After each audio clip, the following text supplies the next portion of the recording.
Welcome back to Let's Play Hot Wheels World Race. So we have, it finally happened, naturally, a Hot Wheels Snapchat Challenge reunion. You're going to see who's the best, at least out of this little group. This little sampler of Snapchat Challenge racers, including a couple racers that were not even in races in that game. Space.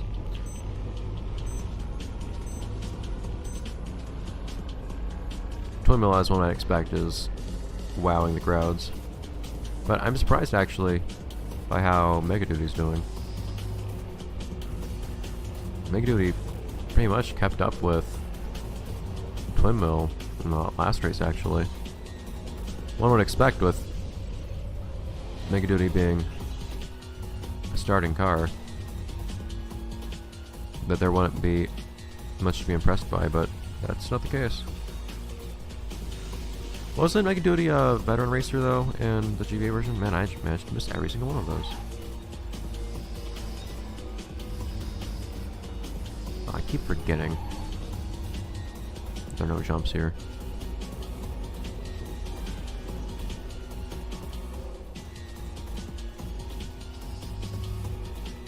Wasting boost.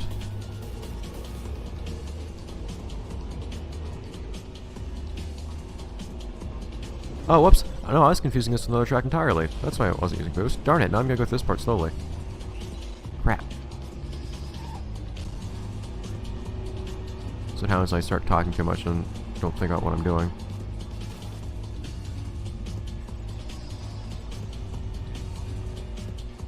Completely zone out. I expect I'll leave those last two pickups where they are, though. I will hit this boost pad, actually. I'm pretty sure it's better.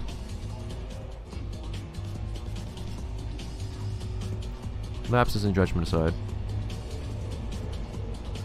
Does Sidedraft do jumps in Snapchat Challenge? I believe so. Oh, that extra... I didn't realize you got an extra speed boost as you went into boost mode. Probably would have been better than not to, do that boost pad. I think it looked like that speed boost sent me to like 205 instead, too, instead of 200.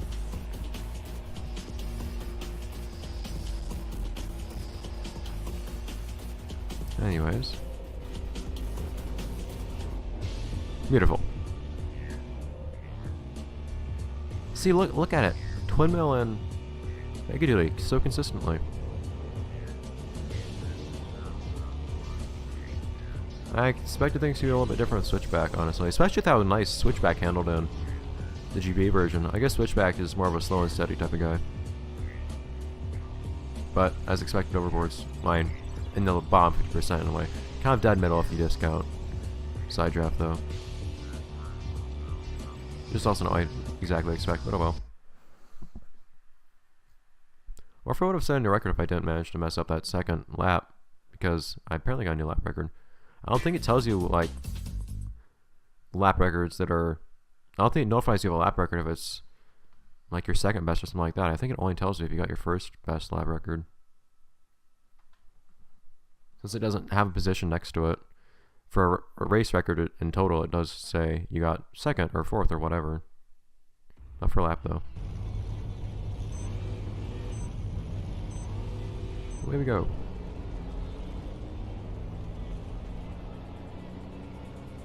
Seeing that skull and cross whatever there does remind me of Buccaneer Bay, though. Off we go. Oh no! Missing things. Yeah, though. I mean, this car has reasonably balanced stats, but it still outspeeds a lot of others. It's feeling like. Which is nice. I appreciate some speed.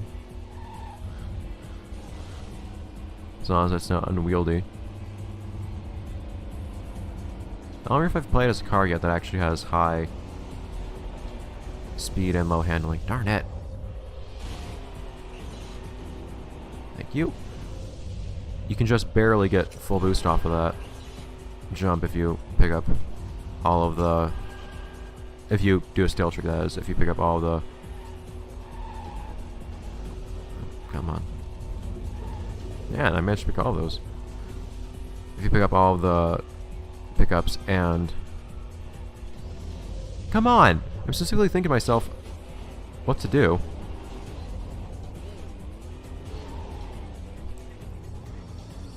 I'm taking you down with me, XG3. But if you do the stale trick, you'll get half your boost filled with the pickups and the other half with the boost from the jump if you do as many rotations as possible. Nobody else picked up that flaming wheel there? Surprised. Well, that shortcut put me ahead then. I'll take it. Ah, darn it! Okay, there we go. Just barely not getting enough boost. Mega Duty is surprising to me, though. I would have never imagined that Mega Duty is as capable as it turns out to be. It's weird. The boost pads being here completely changes your racing line. Because it's faster to actually just gun straight for him. How am I completely forgetting which tricks I'm doing every single time? Thank you. Oh, hey, wait. Because I didn't get a great or anything, but I did get...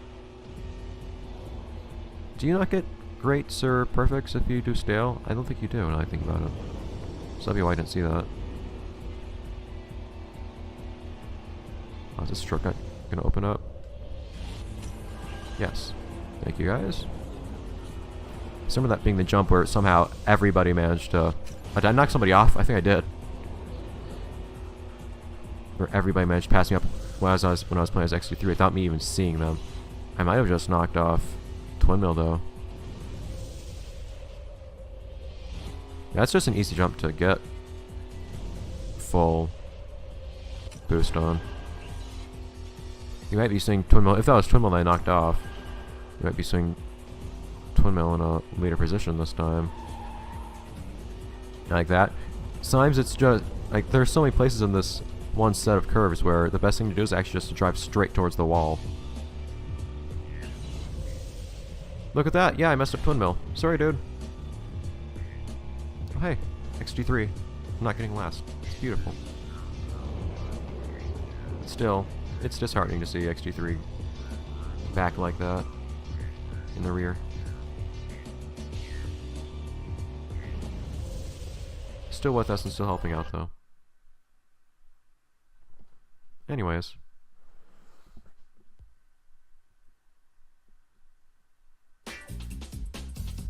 Great art.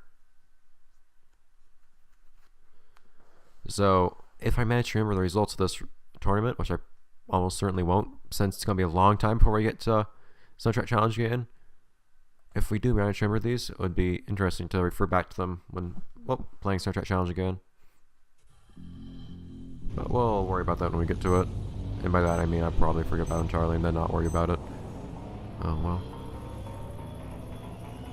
It would be interesting to keep in mind though.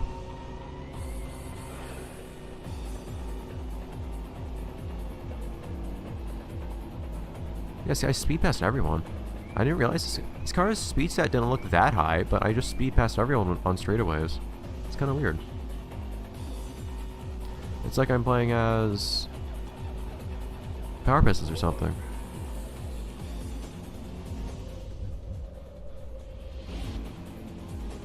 Oh, come on. That was a fun landing.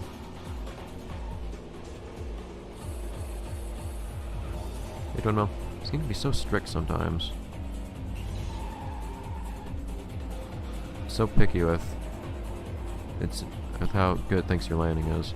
I will say one thing I do prefer about Soundtrack Challenge is not having the perfect versus great nonsense. Since it also means in many cases you can completely mess up a jump and still get credit for it. If you just happen to tumble the right way. Ah! Okay, I guess that turn got kind of enforced. I was out to make a comment that the natural intuition of side draft is to just take a straight path, forget the turns, if possible. But that didn't really work out that way.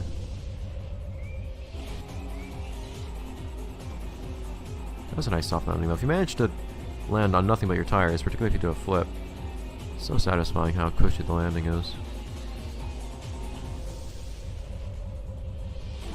Oh, not that time. Ah! The camera tends to... So the camera tends to not turn if you're not turning deliberately. So if you lose control a little bit because you lose grip, lose traction, then that's probably one way of telling that I've lost traction on turn or something. If the car starts turning sideways without the camera following it. Because normally, as you can see here, the camera stays right behind the car, as I've lamented before, because that means you can't see any stuff on the side. Which means you can't see my texture tracks very well, aside from the behind. Look at that. Beautiful racing line. So what side draft's all about. Straight racing line. Keep it at the high speed. Keep things simple.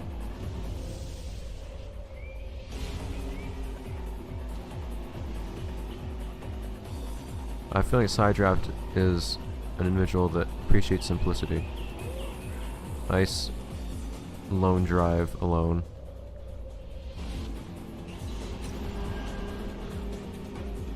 Nothing but being fast and driving straight with the occasional dodge of some obstacle or another.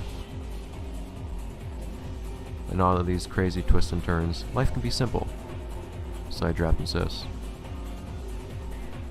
If you want it to be. If you let it be. You don't need all these complications. And not all these turns that have chevrons are necessary to use handbrake on, but a lot of them. And you basically have chevrons on every single turn anyways. Heck, good luck using a handbrake here. That'd be a terrible idea. Nice. Wonderful.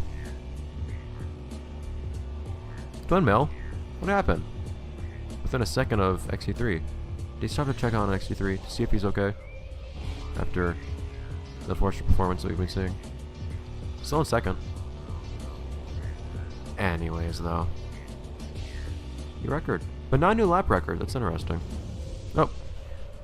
I actually bumped the stick. Alright. So, that's going to be it for this episode. Let's play Hot Wheels World Race. We're a decent chunk of the way through with side draft, which has been enjoyable. I was thinking, oh darn, this isn't going to be very interesting to play a side draft since there's not going to be anybody that we're not going to be playing as somebody that's particularly notable, even if we recognize the car. And especially because there are two other cars that I'd rather be playing as instead, that being Drift Ride Storm and Otto. But regardless, we're having some fun. It's turned out very nicely. Although come to think of it, it still would have been a Sunset Challenger unit if we're playing as Drifting Ride Storm or Otto. Particularly if we're playing as Drifting Ride Storm, because then we have this reunion headed by Drifting Ride Storm. Oh well. Well, that'll be it for this episode. Let's play Hot Wheels Road Race. I'll see you guys next episode when we continue that tournament. And I don't know if we'll finish with that episode, but we're going to finish it soon. And then we move on to the Elite League. Scary stuff. But what that means is unlocking new tracks. And then eventually all the last cars. Except for Power Rocket. But we don't talk about Power Rocket here. Bye, guys.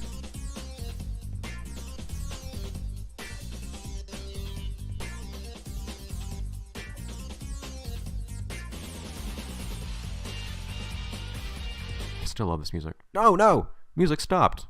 Jerk.